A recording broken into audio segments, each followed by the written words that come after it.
Hey everybody, episode 27 of the Modern Meeting. My name is Adam. I'm a compulsive gambler. Last bet, February 8th, 2022.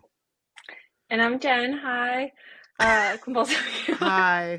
Hi. Adam, why are you gonna make me fuck this up every time? I'm not saying Okay, it. Keep going. okay. And I'm Jen. Last bet, 10, a compulsive gambler. Last bet. I quit. No, It was you nice can't knowing quit. y'all. No. Okay. All right, hold on. You're already not. You're making me look like a monster. There you go. Oh, Boom, right okay. there. Okay. All right. And Awesome. I'm Jen. Compulsive gambler. Last bet, 10/16/2023. So, one thing, did you watch the video of us on YouTube that I posted? Yes. Do you notice the thing I do with my eyes where I keep going Um, up like this? my eyes are like all over. I gotta just What focus is on that? I you. don't know what it is. Like I do this. I'm just like so I'm gonna try not to do that. Now, Well, are you looking like at me or well, should I right look? now. Yeah. So the last time I kept looking at you, but then like focusing on myself because I was sweating so bad that Yeah, I was like, you look much better tonight. You look much drier. yes, You look good. yes. And I'm so like kidding. I'm kidding. I'm kidding. I would be looking at you, but then I'd be like, Yeah. am I sweating? Am I sweating? So tonight I'm just looking at you. Okay. Cool. It's really hard. So anyways, yeah. Hey guys, this is the Modern Meeting. We talk about addiction and recovery. Um All right. So, well, yeah. first of all, I have a question for you. Okay. And it is not the actual question I want to ask you. I have a pre-question to the question. Okay. So where do you do your best thinking? Or like where is your brain just working in overdrive? I love this question Yeah. so much. Okay. Top three places I do the best thinking. You ready? Okay. Yep. All right. Go. Number one is my walks. When I go on long walks, that's when I do the most thinking, and that's when I have the most um, I try to plan things, and Yeah. I also that's the place where if I get any ideas, I write them into my phone. But it's also just that's like my form of meditation. So I Yeah. do a multitude of different thinking. Yeah. Just kick the brain to overdrive. Number two, the shower. I Yes. now sometimes it's bad though because sometimes I'll have racing thoughts in the shower, which are not Okay. good. Those aren't good Okay. thoughts. But I do a lot of thinking in the shower. And then number three, I think, is in the car. Yeah. Yeah. I drive a lot, and sometimes I literally drive. I don't know if this makes me like a psychopath, but In I'll silence. drive in silence. Yeah, Yes. Oh, yeah. you're my long lost twin. Seriously. Like, We know this. We know this. oh, I love driving in a quiet So this car. is just the pre-question to the question. Yes. This is So pre-question to question. where do you do your thinking? Okay. So I do my best thing in the car. That's my number one. Mm-hmm. Like, I love being in the car. I love being in the car by myself and no music, nothing. Do my best thinking there. Okay. The shower's number two. And then honestly, just like my bed at night Yeah. if I'm not sleeping because I go to bed early. But like I like to go to bed maybe like an hour beforehand just so I can lay there and just think it all out before I go to sleep. So I'm going to ask you, Yeah. where do you do your where do you have any places that trigger your anxiety or your racing thoughts? Yeah. A messy my house is messy. Okay. Like instantly. It is like something's wrong and then now my brain is finding every single thing in my life that is like I need to stress out about or Mm, even little things I probably don't need to stress out about, but it makes sort of big problems okay. out of little ones. Sadly mine is in bed at night. Okay, yeah. Sometimes I just can't shut off my brain and I have to literally. Do you sleep in silence? Yes. Yeah, see, I can't. If I sleep in silence, I will have not always nightmares, but I will have lucid dreams every Yeah. single time I sleep in silence. Yeah. So like for me, So I have to I, sleep with I turn on. I'm sorry not to cut you off, no, but I you're turn fine. on my go-tos are either like Dave Matthews and Tim Reynolds live at Las Vegas, Billy Joel Last Play at Shea, or I'll put on like Smartless podcast. Yeah, And yeah, I put it down to the second lowest. I just need something. yeah, But the catch 22 of that, I don't sleep well. right. When I wake up from a lucid night of dreams because either my phone died or whatever, it went off and I was in silence, I feel so much better. Yeah, yeah, So I don't know if I have to fight through that, but I just I know I'm 41 years old, but I fucking hate bad dreams. yeah. No, I do too. But like for me, I think with the ADHD, once all the lights are out, it's like the chaos quiets down for me, and my brain can just relax. But Okay. if any kind of environment that's like super overstimulating, that's when those like anxious racing thoughts come. But all right, let me get to my question. So, Wait, last thing I want wait. to say. Oh, Hold on. okay. About Go ahead. ADHD. Yeah. I thought I had ADHD because I can't I feel like I am all over the place, but everything you just described is what I like. When there's chaos and overstimulation, that's when I'm like I'm not nervous or anxious. I'm Yeah. anxious in silence. I'm anxious on a plane. Like I'm anxious I used to get so anxious like in my early to mid 20s being in a car Yeah. with other people. Yeah. Yeah. It's But like anyways, so to your more question. like social anxiety, maybe. I don't know. Yeah. But so I was in the shower earlier, which is what made me think of this question. Okay. So if you had to pick your recovery theme song, what would it be? Oh, I hate the song that just popped into my head. Ah! But I mean, I have to say it. It's not my pick, but the first song that popped into my head is I'll see. Did you watch The Sopranos? Yeah. The song that ends The Sopranos. Okay, well, I'm not that good at TV shows and Yeah, movies, see but it. I'm No, gonna. Don't Stop Believing by Journey. Okay, okay. Don't stop believe. That's what just popped in my head. But no, White girl. no.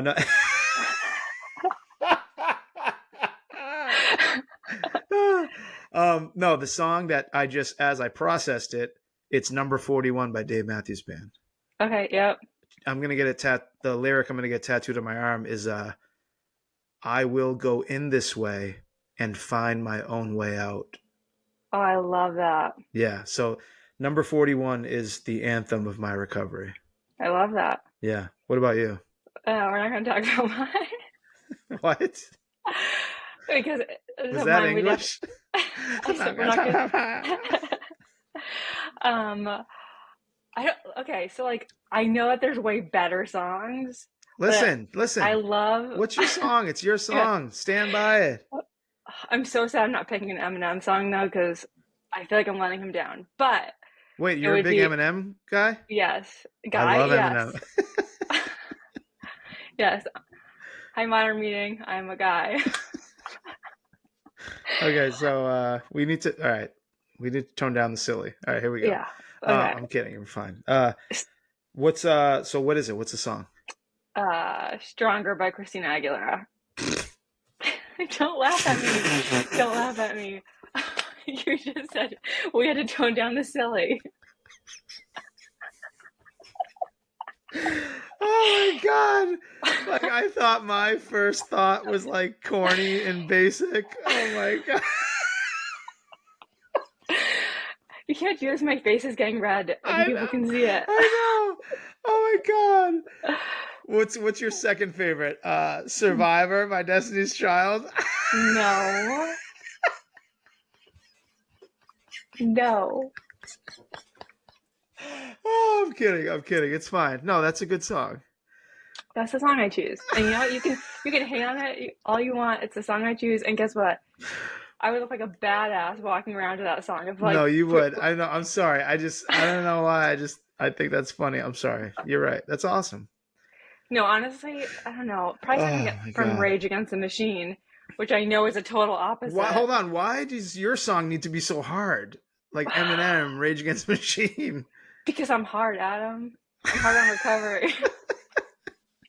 See, when I think of like my journey, it's like day at a time. We got this. Yeah. You know what I Yeah. mean? Like Like some Like, Bob Marley? I will go in. No, it's Dave Matthews. This way. Yeah. Oh man, that's funny. Anyways, so speaking of anxiety, right? You know, if you guys haven't listened to I'll Drain a Bank Account Part 1 and 2 that Jen was in at the Modern Meeting, please go back, right, press pause on this right now. Go back and listen. I And mean, hear all about me. yeah, but it's just no, because your story, right? Like everyone knows Jen. If you're a Modern Meeting listener, you know Jen as Jen. Funny, happy, just Inappropriate. yeah, like but when you go back and hear your stories, your war stories, right? It's just like we said to Tony, which you guys are about to hear the interview with Tony. I can't picture Tony being out there. I can't picture you being out there. But my question to you is, we talk about whether gambling for us was an escape or not. Hmm.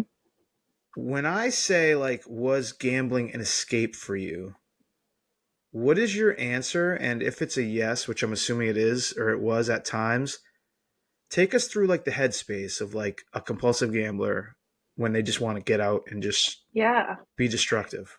So it's funny because at first, I wouldn't say it was so much escape gambling for me as it was what I knew. Like, it was like I grew up around it. I mean, I was underage hitting buttons on the other side. We did the scratch off tickets. So, like, at first, it was just kind of doing what I know, what everyone around me does, until it got really bad, like Right. out of control. And, like, once the disease started taking over for me, it absolutely became a sort of escape for me and a way for me to just, I never felt like my life ever deserved to amount to anything. And so I figured I would buy that. And, you know, I actually went through something when I was younger where I ended up finding out that I potentially, the odds were going to be against me forever having children. And, like, you know, you grow up, and as a young girl, it's like, you know, I want to be a mom. And so when I went through that, it was really difficult. And then it sort of just became like, I mean, I could have three jobs, and I just, I didn't know how to value that dollar. So when gambling came along, it was like a way for me to sort of still piss away money, still be mad at the world, and still just sort of wallow in my own self-pity and just get out there and be somewhere else, sort of disassociate. I think I've talked about in the past. So you're saying that you didn't value the dollar even before you started gambling? I didn't, I'm still learning how to value money at all. Like, growing up in my household, it was like if one person has money, everybody has money. Mm-hmm. Um, you know, I can remember going out with my mom shopping for my birthday and then having her be like, "Oh, well, I spent that money on those clothes for your birthday." So, because she was a gambler too, so she'd be like, "So I was just taking you shopping. I wasn't buying for you." Um, when I got student loans in college, a lot of that money went to her. Like, it just became this thing. But vice versa, anytime I called her up, I could spin a hard lie. I could tell her the truth. Whatever she had, she'd give to me. Mm. So it was just kind of this really bad cycle of, like, money had no meaning. Mm. You know, I was never sort of taught how to budget or how to save for something. You know, I was very fortunate in that as a kid, my parents were like, "You get one life to be a kid. So we'll, you know, what do you want to do? We'll take care of you within reason. You know, you want to play sports? We'll get you the basketball sneakers. We'll get you the basketball. You know, we'll pay to let you travel for that." But, um, which I value so much, but also, like, I never had to learn, "Oh, I want a pair of new basketball sneakers. I need to save to do that." Right. And so then I went into college, and it was like student loan money. Like, there just always sort of seemed to be a source of money that hovered over everyone in my family, where it just kind of got spread out and thrown away. Were there ever times when you played and gambled and won that you held on to the money and like you did anything with it? Like you bought, did you ever have any big purchases with gambling winnings? No. I mean, like I had big points where I owed people a lot of money Mm-hmm. and I would win and I would actually walk out that night and I would settle all of that up, Right. but temporarily settle it up. Like, Of like, course. Yeah. but yeah, I don't have anything that like I should have a lot of stuff, but Right. I never went out and sort of did anything constructive with any of the winnings. Like constructive as like in like good for my future. Right. And did you have any, last two episodes we talked with Noah, and Noah was, you know, he was one of my gambling acquaintances. Like, did you have anyone in your life that you gambled with? Like when you got towards the end and the jig was up, was there anyone in your life besides like Tim and your mom and close? Did you have any friends that knew you were most likely a compulsive gambler? No, I mean, I when I was in the throes of my gambling, I had shut my inner circle down so much that I had some acquaintances, but aside from that, like I really didn't have friends. Right. So, I mean, but yeah, I think that like for me, and that's why the episode with your dad, I was like, sign me up for that financial talk because I don't have, I've never had anyone in my life sort of guide me on that. And don't get me wrong, like my dad was a smart man. You And realize by saying this, he's going to insist that we do this, so it's going to all happen. right, all right, I Okay. said All sign me right. up last time. All right, Oh, Pete, wait, it's can I say hi, official. mom? Hi, mom. Hi, Hi, hi, Pete. Hi, hi. Dad. They're in Myrtle Beach right now. They're having a good time. Woohoo. Um, so they're with my shout out to Aunt Cindy and Uncle Jim as well. But I'm gonna say right now, before episode 30, we're gonna do a pressure relief group meeting. So wait, you're cool with like you got that means you gotta like say numbers and stuff. Yeah, I'm cool with that. All right, that's gonna be really cool. Yeah. Okay, yeah. All right, Pete, get ready. Get your pencil and paper and whatever the hell else you're gonna do. Um, but yeah, no, that's see, that's really interesting to me because for me, my gambling was so long, right? Like, so how long did you gamble for? Refresh the audiences. That's such a tough question because my whole life, like literally my whole life, But like, um, like what was like but the like real bad, yeah, not even real bad. Like, I mean, was it your whole life? Like, so from like how old are you? You're 33, 34? 34, yeah. So, I mean, So like I 18 to 32? yeah, we can say that. I was doing scratch off tickets with my dad at the gas station way before that, but Right. yeah, we'll say 18 and 32. I mean, the real bad years were there was, just a couple of years before I went into recovery, but they were, I mean, I was a compulsive gambler for still the whole 18 to 32. Yeah. I have to say, and this may come off like sexist, but why why do you think, I don't know, like as you just said, like I was doing scratch tickets with my dad, why did my brain go to the place of like girls don't scratch tickets? You know what I mean? Like, but that's just not true. Yeah, I don't know why, but like, yeah, I don't know. I couldn't tell you. But But I think that because right the, at least for me, when I'm listening to you say that back, the image that is going into my head, and this is what it was, but is, this little girl at the gas station with her dad scratching scratch offs. You don't see that. I mean, that is not normal. right. You don't see guys bring their daughters in to sort of do that with them. And it was like a fun family thing at times, but sometimes it was just hanging out with dad. And like Yeah, I don't know. I mean, I think that like for me, I have a little bit different of a background because I grew up with some hardcore people. for And sure. really, like, where it just got its teeth in me is once I started working at Foxwoods. And then I would go with coworkers and friends after work. Mm, And once that became a thing, it was like the casino was for everything. The casino was for escaping. The casino was for entertaining. Like it just became this like it became the answer to everything. right. And I guess like the whole reason why I wrote this down in my notes, I want to talk about this to come full circle.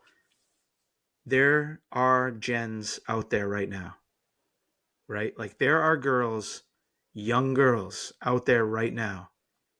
Yeah, Whether it's especially with the online. yes, whether it's betting, they're betting sports. They're at the bars in Boston betting on the Celtics, betting on Jason Tatum to have more than 4 3-pointers. Like women are doing this.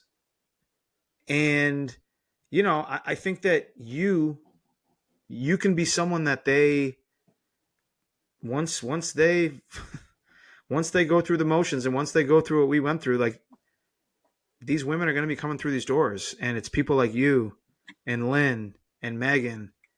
You guys are going to need to be there to help these women. Once again, I hope that's not sexist because I guess men No, can help I'll women take that too. one. But yeah, I just think that once again, do I hope that I'm wrong and that everyone right now that's gambling out there is doing it responsibly? Of course. Yeah, yeah. But it's, that's not the case. And we know this. Anyways, all right. You got anything else? I think that's it. Cool. All right, we'll be right back.